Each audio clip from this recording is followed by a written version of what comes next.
우리들은 사실은 분노의 사회에서 살고 있고 살인을 부추기는 환경 가운데서 살고 있습니다. 여러분, 대중매체에 TV, 유튜브, 영화, 잡지, 게임 이런 모든 곳에 정말 사람을 잔인하고 끔찍하게 죽이는 장면들이 아주 서스름없이 나오죠. 가장 큰 문제인 것은 요즘에 어린이들, 청소년들, 젊은이들의 게임에 건전한 것도 있지만 대부분 여러분 파괴하는 것, 사람을 잔인하게 죽이는 것, 가상현실 속에서 사람을 이렇게 죽이는 일들, 전쟁 이런 것들로 가득한 것을 보게 됩니다. 얼마 전 국제영화제에서 큰 상을 받은 무슨 게임이라고 하는 그러한 영화, 저는 그 영화의 그 드라마의 의도는 제가 잘 알겠지만 그렇게 꼭 사람을 잔인하게 죽이면서 이 의도를 표현해야 될까라고 하는 그런 생각들도 해보게 됩니다. 제6계명 살인하지 말라, 우리들과 좀 먼 것 같지만 사실은 우리 사회에 잘 적용되면, 그 원래의 뜻을 알고 잘 적용되면 우리 사회는 훨씬 더 따뜻하고 아름다운 사회가 될 것이며 생명을 존중하는 사회가 될 것입니다. 여러분, 성경에 보면 죽이다라고 하는 표현이 대단히 많이 나옵니다. 특별히 구약 성경에 보면 죽이다라고 하는 표현, 히브리어로 카탈이라고 그렇게 발음하는데, 이 표현은 출애굽기 오늘 우리들이 20장을 읽고 있는데 21장에 넘어서도 여러 번 나와요. 부모님을 치는 자, 폭행하는 자 반드시 죽일지니라. 부모님을 저주하는 자 반드시 죽일지니라. 살인하는 자 반드시 죽일지니라. 간음하는 자 반드시 죽일지니라. 여러분, 이 죽이다는 표현은 구약 성경에 정말 많이 표현되고 있어요. 여러분, 이러면 이런 질문을 우리들이 하게 되죠. 죽일지니라 라고 이야기하니까 사형제도가 허용돼야 되는 것 아닙니까? 성경에 그렇게 나와 있으니까. 정당방위 괜찮은 것 아닙니까? 낙태, 자살, 안락사, 정당한 전쟁 가능한 것이 아닙니까? 성경에 이 부분이 다 나옵니다. 사형에 대해서도 표현되어 있고 낙태, 자살, 안락사, 전쟁에 대한 문제들이 다 나와요. 여러분, 이런 것들이 다 가능한 것이냐라고 이렇게 묻기 전에 이 말씀을 하셨던 하나님의 원래의 의도를 잘 파악하는 것이 훨씬 더 중요합니다. 자꾸 성경을 문자주의적으로만 해석하고 제한적으로 해석하면 예수님께서 지적하셨던 것처럼 여러분들도 바리새인과 같은 형식주의자가 될 수 있어요. 예를 들면 이런 것입니다. 출애굽기 21장 15절에 부모를 치는 자는 반드시 죽일지니라. 부모를 저주하는 자는 반드시 죽일지니라. 로마서 1장 30절에 부모를 거역하는 자는 사형에 해당한다, 이렇게 나와 있어요. 여러분, 이것을 문자적으로 해석하고 그대로 실행하면 다음 주에 저와 여러분은 만날 수 있는 환경이 거의 없습니다.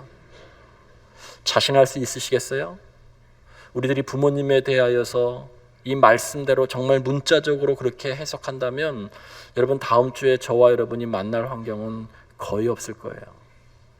사실은 그 안에 담겨져 있는 속뜻을 아는 것, 왜 이 말씀을 하셨는가라고 하는 문자에 대해서 최선을 다해서 우리들이 그 정신을 가지고서 지켜내기 위해서는 그 안에 담겨져 있는 하나님의 마음을 읽는 것이, 헤아리는 것이 훨씬 더 중요합니다.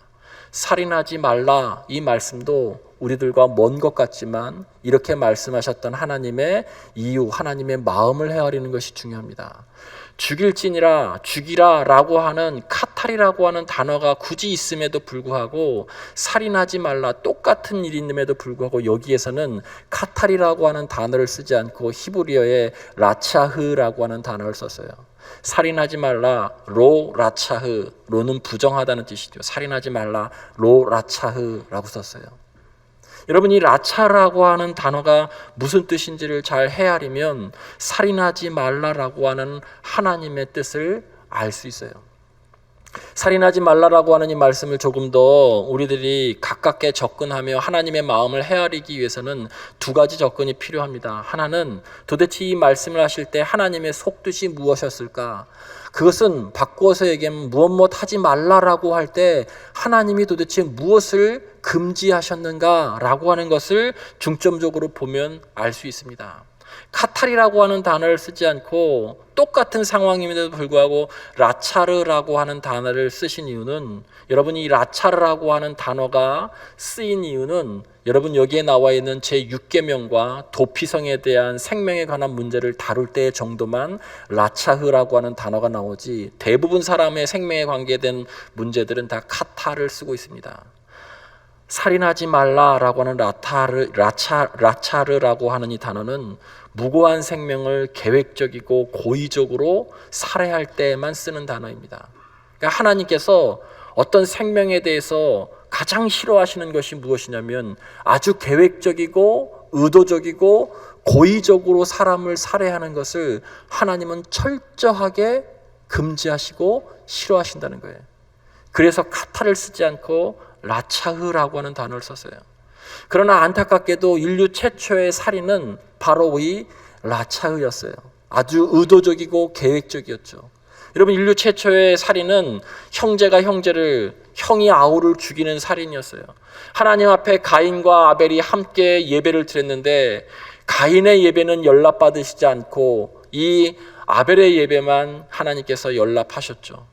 성경에 그것에 분함을 느낀 가인이 창세기 4장 4절에 보면 그 아우에게 말하고 그를 들에 있을 때에 가인이 그 아우를 쳐 죽였다, 이렇게 나와 있어요. 여기에 보면 말하고, 그 아우에게 말하고라고 하는 이 말하고의 히브리의 원어는 유인했다라고 하는 뜻이에요. 유인했다. 아우를 들로 유인했다는 거예요. 유인했다라고 하는 말 속에는 그를 살해하려고 계획을 가지고 있었다라고 하는 뜻이 포함되어져 있는 것이죠. 여러분 하나님이 철저하게 바로 금지하고 있는 것은 계획적인 살인, 의도적인 살인이에요. 생명과 생명이 살아가고 있는 이 사회 속에서 누군가를 아주 계획적으로 고의적으로 의도적으로 살해하는 것은 정말 하나님께서 가장 싫어하신다는 것이죠. 그것이 살인하지 말라는 거예요. 그러면 부주의한 과실들, 이런 것들은 괜찮은가? 여러분 도피성의 문제를 통해서 부주의와 과실에 대해서 생명을 보복당하지 않게 도피성으로 피하게 하신 것이죠. 성경을 그런데 자세히 읽어보면 하나님은 생명을 보호하시고자 하는 아주 섬세함이 성경 이곳저곳에 너무나 많이 담겨져 있어요. 신명기 22장 18절에 보면 여러분 이런 말씀이 있습니다. 내 지붕에 난간을 만들어 떨어져 사람이 죽게 하지 않도록 하라, 이렇게 했어요. 하나님 대단하시죠? 성경에 정말 거창한 말씀들도 많은데 집 짓는 것에 있어서 난간을 꼭 만들으라고 말씀하셨어요. 이런 것까지 세세하게 다루셨어요. 내 지붕에 난간을 꼭 만들어서 너나 방문한 사람이 떨어져 죽지 않게 하라. 여러분 이 마음은 하나님께서 생명을 정말 보호하고 싶은 마음이에요. 그래서 집 지을 때에도 안전장치를 꼭 하라고 하는 말씀이에요. 이 말씀을 확대하면 우리들이 사회 속에서 여러 가지로 적용할 수 있겠죠. 바로 다음 장에 나와 있는 출애굽기 21장 8절 말씀에 보면 들이받는 소를 잘 관리해라. 그 들이받는 소에 의해서 생명이 결국 빼앗기게 되면 그 소는 반드시 죽이라 라고 이렇게 명령하고 있어요. 여러분이 누구에게 이야기하냐면 소를 관리하고 있는 주인에게까지 이야기하고 있는 거예요. 소의 기질을 잘 알아서 그것을 잘 관리하라는 거예요. 방치하지 말고 그 들이받는 기질 때문에 지나가는 사람이라든지 사람들을 들이받아서 생명을 앗아가는 일이 없도록 하라 라고 하는 것이죠. 하나님 얼마나 생명을 소중히 여겼으면 정말 섬세할 정도로 집의 문제, 집의 난간의 문제, 본인들이 가지고 있는 가축의 문제까지 하나님께서는 세밀하고 세심할 정도로 그렇게 말씀하고 있다는 거예요. 살인하지 말라라고 하는 이 말씀 속에 라차흐라고 하는 단어를 쓰셨던 가장 중요한 이유는 생명에 대해서 계획적이고 고의적인 살인뿐만이 아니라 인간의 부주의함, 그 실수마저도 하나님은 대단히 조심하라는 거예요. 생명의 문제에 있어서는. 그래서 희생당하는 것, 무고한 생명이 희생당하는 것을 하나님은 원치 않으셨던 것이죠. 이것이 살인하지 말라라고 하는 말씀 속에 담겨져 있는 것이죠. AD 3세기경에 로마는 힘으로 온 세상을 여러분 점령했었던 로마의 제국이었어요. 힘의 원리에 따라서 그 사회는 지탱되어졌죠. 그 안에서 신분제가 생기기도 했었죠. 힘이 곧 모든 것이었다라고 생각하고 있었습니다. 그래서 힘 있는 사람이 대우받았어요. 힘 없는 사람은 제대로 대우를 받지 못했어요. 자연적으로 장애를 안고 태어난 사람은 로마 제국의 번영에 반하는 사람으로 취급받아서 어린아이들 특히 그렇게 장애를 안고 태어나면 로마 제국에서는 죽여도 상관이 없었어요. 제국의 번영에 방해가 되기 때문에. 아니, 죽어야 할 사람이었어요. 그런데 복음이 로마에 들어가고 난 다음에 완전히 세상이 바뀌기 시작했어요. 그리스도인들이 장애를 안고 태어난 사람들을, 그 어린아이들을 내가 그를 양육하겠다라고 발벗고 나선 거예요. 내가 그들을 양육하겠습니다. 내가 그들을 끝까지 키워내겠습니다. 여러분, 복음의 힘인 것이죠. 사랑의 힘인 것이죠. 왜 그랬냐면 오직 생명의 권한은 인간에게 있는 것이 아니라 하나님께 있다는 거예요. 그리고 모든 생명은 하나님의 형상으로 창조되었다는 거예요. 그리고 계명은 살인하지 말라고 그렇게 말씀하셨던 거예요. 그리스도인들은 이 말씀 앞에 철저하게 순종했고 상황을 초월해서 로마 제국의 힘의 논리의 상황을 초월해서 오직 말씀 앞에 순종하면서 그 장애를 가진 아이들을 여러분 잘 양육하고 키워내기 시작했어요. 태어나지 않은 생명도, 장애를 안고 있는 생명도, 치매를 앓고 있는 나이 드신 부모님도 다 소중하다는 거예요. 기독교의 최고의 가치는 생명입니다. 인종, 체제, 건강 상태, 나이, 장애와 비장애에 상관없이 누구나 하나님의 형상으로 고귀하게 창조된 존엄성을 가진 존재라고 하는 거예요. 그것이 하나님의 형상으로 창조되었다라고 하는 뜻이죠. 육계명에 담고 있는 핵심이 바로 그거예요. 생명에 관한 것은 하나님께 달려있고 생명을 보호하시고자 하는 하나님의 마음이 달려있고 모든 사람들은 하나님의 형상으로 창조되었다라고 하는 거예요. 여러분, 이것이 육계명에 담고 있는 속뜻이에요. 지금 오늘날 같은 우리 시대에 회복되어야 될 하나님의 마음인 것이죠. 오늘 생명의 경시풍족 가운데 살고 있는 이 시대 속에 정말 이 말씀의 원래의 뜻이 그대로 우리 사회 가운데 실현된다면 정말 이 사회는 더욱더욱 따뜻한 사회, 아름다운 사회가 될 것입니다. 두 번째로 우리들이 이 말씀의 속뜻을 더 깊이 발견하기 위해서는 예수님은 제6계명에 대해서 어떻게 말씀하셨는지 성경에서 찾아보시면 될 것 같아요. 예수님이 제6계명에 대해서 더 깊게 또 그 원인을 다루셨고 그 해결의 책도 제시하셨어요. 자, 마태복음 5장 21절부터 26절까지 말씀입니다. 우리 천천히 한 목소리로 합독해 보겠습니다. 시작. 옛사람에게 말한 바 살인하지 말라. 누구든지 살인하면 심판을 받게 되리라 하였다는 것을 너희가 들었으나 나는 너희에게 이르노니 형제에게 노하는 자마다 심판을 받게 되고 형제를 대해서 나가라 하는 자는 공회에 잡혀가게 되고 미련한 놈이라 하는 자는 지옥불에 들어가게 되리라. 그러므로 예물을 제단에 드리려다가 거기서 내 형제에게 원망 들을 생각나거든 예물을 제단 앞에 두고 먼저 가서 형제와 화목하고 그 후에 와서 예물을 드리라. 너를 고발하는 자와 함께 길에 있을 때 급히 사화하라. 그 고발하는 자가 너를 재판관에게 내어주고 재판관이 용리에게 내어주어 옥에 가둘까 염려하라. 진실로 내게 이르노니 내가 한 푼이라도 남김없이 다 갚기 전에는 결코 거기서 나오지 못하리라. 이 땅에 무고한 생명들이 죽어가는 이유는 두 가지가 있어요. 하나는 여러분 거짓된 사상 때문에 그렇습니다. 나치 독일의 유태인의 600만 명을 학살한 것, 잘 아시는 캄보디아의 킬링필드, 폴봇이라고 하는 독재자가 200만 명을 여러분 죽게 만들었었던 것, 스탈린과 모태동의 공산 독재 치하 속에서 굶주리고 강제 노동에 시달리다가 여러분 죽게 된 사람들이 1000만 명에서 3000만 명이에요. 다 모두가 무고한 생명들이 죽게 된 이유는 잘못된 거짓 사상 때문에 그래요. 인간의 사상으로 세상을 어떻게 새롭게 만들어 보겠다, 죄인된 인간이 어떠한 사상, 이념주의로 세상을 어떻게 변화시켜 보겠다라고 하는 것은 여러분 철저하게 한계가 있고 때로는 엄청난 위험성이 여러분 그 안에 있는 거예요. 여러분, 오늘날 우리가 살고 있는 이 시대도 거기에 자유롭지 못한 것 같아요. 또 하나가 있다면 오늘 예수님께서 말씀하셨던 것처럼 사람이 무고한 생명을 잃게 되는 가장 큰 이유는 내적인 문제 때문에 그렇다고 말씀하고 있어요. 형제에게 노하는 자마다 분노한다는 얘기예요. 형제에게 노하는 자마다 심판을 받게 되고, 형제에게 라가라고 그렇게 이야기하는 사람은 공회에 잡혀가고, 미련한 놈이라 하는 자는 지옥불에 들어가게 되리라. 여러분, 형제에게 노한다라고 하는 것, 내면의 분노죠. 창세기 3장에 나와 있는 이 가인은 자신의 제사가 연락되지 않았다고 해서 성경 말씀에 보면 정확하게 이렇게 말씀하고 있어요. 가인이 몹시 분하여 안색이 변하니, 분노했다는 거예요. 하나님께서 가인에게 물어요. 내가 분하고 안색이 변함이 어찌미냐? 죄가 너를 삼키려고 도사리고 있으니 너는 죄를 다스릴지니라. 하나님 분명히 말씀하고 있어요. 여기에서 이야기하고 있는 죄는, 이 죄는 분노예요.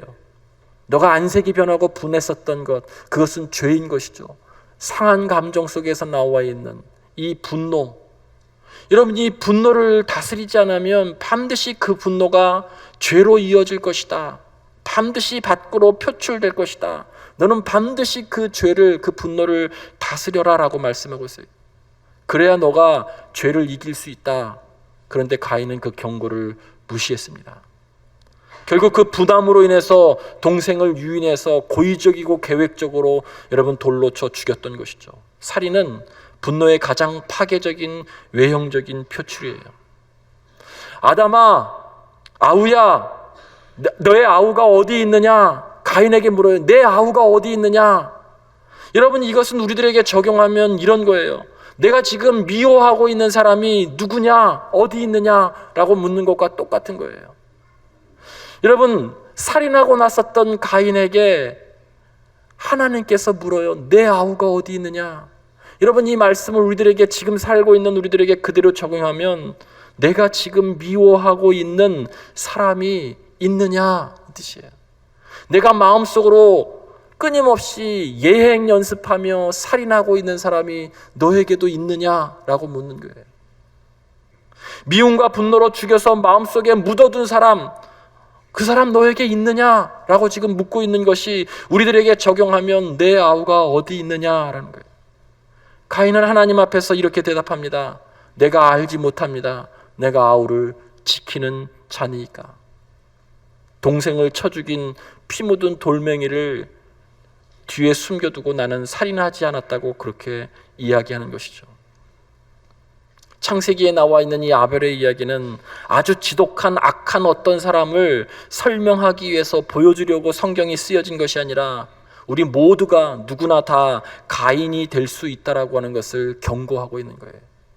우리 모두가 다 분노를 다스리지 않으면, 죄성을 다스리지 않으면 전부 다 그렇게 될 수 있다라고 하는 것을 성경은 우리들에게 말씀하고 있는 것이죠. 그래서 예수님은 마태복음 5장 26절 그 맨 마지막에 이렇게 말씀해요. 진실로 내게 이르노니 내가 한 푼이라도 남김없이 다 갚기 전에는 결코 거기서 나오지 못하리라. 거기서가 뭐예요? 분노했다고 해서 그 분노를 고스란히 쏟아내는 것을 계속 반복하면 너는 가인의 살인의 대물림을 거기에서, 그 굴레에서 결코 벗어나지 못할 것이다 라고 말씀하는 것이죠. 내면이 치유되지 않으면 반복적으로 사람을 죽일 수밖에 없다는 것입니다. 분명히 예수님은 무섭게 말씀하세요. 심판받을 것이다. 또 하나는 형제에 대해서 라가, 아람어로 욕설이라고 하는 뜻이에요. 여러분, 저런 무가치한 놈, 바보 같은 녀석, 살아있을 가치가 없는 놈, 이런 뜻입니다. 그렇게 이야기하는 사람, 미련한 놈이라고 이야기하는 사람, 반드시 지옥불에 들어갈 것이라고 이야기하죠. 예수님은 그러면서 이 살인의 원인을 내면에서 찾으셨어요. 마태복음에 특별히 보면 마음에 대한 말씀, 예수님의 마음에 대한 말씀이 많이 나와요. 마태복음 5장에 보면 마음이 청결한 자는 복이 있나니 저희가 하나님을 볼 것이며 내 보물이 있는 곳에 내 마음이 있느니라. 마음에 가득한 것을 입으로 말함이라. 입에 들어가는 것이 사람을 더럽게 하는 것이 아니라 그 마음속에서 입으로 나오게 하는 것이 사람을 더럽게 하는 것이다. 마태복음은 계속해서 내면을, 예수님은 계속해서 내면을 말씀하고 있어요. 살인도 내면의 문제라는 거예요. 특별히 이 언어에 대한 문제를 말씀하고 있죠. 말 한마디가 사람을 죽고 살게 하는 것이에요. 보이지 않는 가장 무서운 흉기가 바로 언어입니다. 사람을 죽고 살게 하는 것이 혀의 권세에 달렸다고 그러잖아요. 로마서 1장 29절에 보면 사도 바울이 로마 교회를 향해서 편지를 하면서 인간의 죄악성을 낱낱이 고발하는 30여 가지의 죄악들을 말씀하고 있는 거예요. 그것이 1장 29절부터 그 이하예요. 거기에 보면 모든 불의, 추악, 탐욕, 악의가 가득한 자, 시기, 살인, 분쟁, 악독이 가득한 자, 수군수군하는 자라고 이야기하면서 30여 가지를 설명하고 있는데 그 29절에 나와 있는 악의가 가득하다라고 하는 것이 고의적으로 다른 사람이 잘못되기를 원하는 마음인 거예요. 그것을 계획하는 거예요. 여러분, 이 직장생활 속에서, 경쟁사회 속에서 회의 가운데 대화하면서 그런 것 얼마나 많아요. 상대방이 잘 되는 꼴을 볼 수가 없어가지고 악의적으로 계획해서 그가 잘못되는 길로 인도하게끔 말할 때도 있죠. 여러 사람이 함께 힘을 모아서 한 사람을 완전히 궁지에 몰아넣는 계획을 할 때도 있고, 다 살인이라는 거예요. 악의가 가득한, 고의적으로 악한 일을 했다는 것이죠. 여러분, 언어를 통해서 사람을 죽일 수 있다는 거예요. 오늘 마태복음 5장 21절로 27절을 잘 읽어보세요. 살인의 원인이 내면의 문제라고 말씀하셨고, 가능하면 너 최선을 다해서 예물을 내려놓고 가서 형제랑 화해하라고 예수님은 대안을 제시하셨어요. 근데 더 중요한 것은 뭐예요? 이 살인의 문제를 예수님은 예배와 결부시키고 계시다는 거예요. 너 예배 드리러 왔는데 형제에게 원망 들을 것이 있다면 너 아무리 좋은 예물을 가져온다 할지라도 다 내려놓고 먼저 형제와 가서 화해하라는 거예요. 화해하라는 거. 그리고 와서 예배를 드리라는 거예요. 예수님은 예배와 그 살인의 문제를 결부시키고 있어요. 우리들에게 적용하면 어떤 거예요? 이 예배 시간은 내려놓는 자리예요.